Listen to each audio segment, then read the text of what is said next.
NDA की प्रचंड जीत के बाद जहां एक ओर शपथ ग्रहण की चर्चा तेज है, तो दूसरी ओर ये चर्चा भी हो रही है कि आखिर इस बार किसके कितने मंत्री कैबिनेट में शामिल होंगे। तो आपको बता दें कि बिहार में नई सरकार बनाने की तैयारियां लगभग पूरी हो चुकी हैं।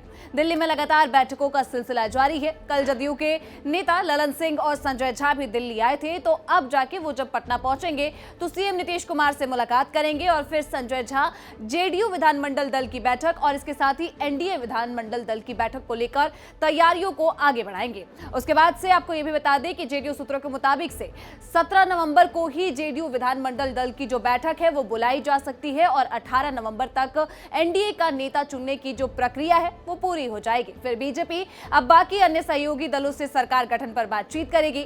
वहीं सूत्रों के मुताबिक इस बार कैबिनेट में भारतीय जनता पार्टी को ज्यादा स्थान मिलेगा, जबकि नीतीश कुमार मुख्यमंत्री पद पर बने रहेंगे। ये वो सवाल है जो लगातार चर्चाओं में था। एनडीए की बैठक में ये फॉर्मूला तय हुआ जिसकी अध्यक्षता केंद्रीय गृह मंत्री अमित शाह ने की। जानकारी के अनुसार नई सरकार में बीजेपी से 15 से 16 मंत्री शामिल किए जा सकते हैं। ऐसा इसलिए भी क्योंकि शायद बीजेपी इस बार सबसे बड़ी पार्टी बनकर उभरी है और बीजेपी के सबसे ज्यादा सीटें मिली हैं, तो शायद इस वजह से इस बार बीजेपी के 15 से 16 मंत्री शामिल किए जाएंगे। वहीं जेडीयू की बात करें तो जेडीयू के करीब 14 मंत्रियों को कैबिनेट में जगह दी जाएगी।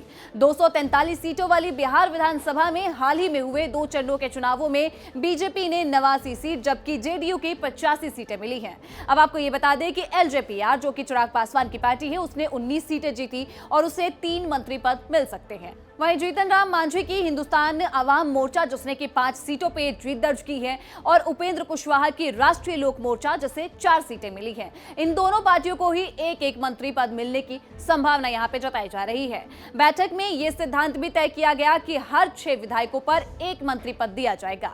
वहीं अब बात करें शपथ ग्रहण की, तो शपथ ग्रहण समारोह जो है वो 19 या फिर 20 नवंबर को होने की उम्मीद जताई जा रही है, क्योंकि वर्तमान विधानसभा का जो कार्यकाल है वो 22 नवंबर को खत्म हो जाएगा। इस वजह से उससे पहले इस नई सरकार का गठन होना आवश्यक है। इसको लेकर चिराग पासवान का भी एक बयान सामने आया था जिसमें उन्होंने कहा था कि जल्द ही जो है नई सरकार का गठन किया जाएगा। अब आपको ये बता दें कि एनडीए ने इस चुनाव में कुल 202 सीटें जीतकर बिहार में एक बड़ी जीत दर्ज की और बीजेपी लगभग 95% स्ट्राइक रेट के साथ बिहार में सबसे बड़ी पार्टी बनकर उभरी है। वहीं महागठबंधन में आरजेडी, कांग्रेस और 3 वाम दल शामिल थे जो कि 35 सीटों तक सिमट के रह गए। और इसके बाद प्रशांत किशोर की जनसुराज ने 28 सीटों पर चुनाव लड़ा था, लेकिन एक भी सीट उनके पाले में नहीं आ पाया।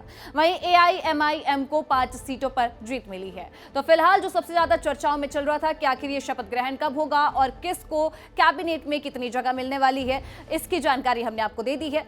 इस मुद्दे को लेकर आपकी जो भी राय हो हमें कमेंट सेक्शन में जरूर बताइएगा।